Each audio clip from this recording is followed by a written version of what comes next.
What we've done, Sean, is we've dived into the latest data from the population census, as it were, that Stats SA does midway through the year, so to speak. And that graph is going to come up in a second, and you're going to see the percentage of South Africans under each age group. They divide it really into 5-year segments, Shahan. And those yellow bars that you're seeing over there, Shahan, are really the youngest of the young.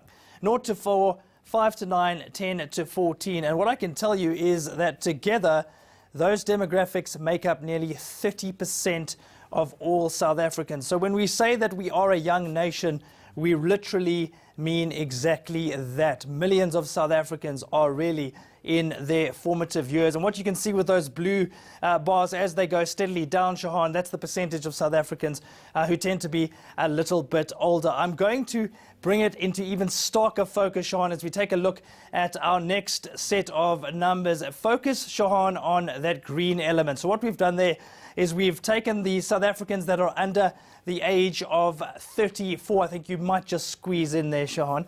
66% of South Africans, almost 2/3, Shahan, are under the age of 35. That's the green bar or the green pie graph that you're seeing over there. And really, the rest of the segments are all under 10%. So you really are seeing a lot of young people in this country, certainly in terms of percentages, much more than you see in the likes of Western Europe. So what does that mean? Well, it means particular challenges in terms of education, in terms of providing a job. So as we bring up our next set of data, I want to introduce you to something called the NEET rate. So this is not in employment, education or training. It applies to South Africans who are between the ages of 15 and 24. So really, you could say if they fall within the NEET segment, it's something of a lost generation, Shahan, because they're not going to school, they're not getting any sort of training, they don't have jobs. And the overall rate for South Africans, Shahan,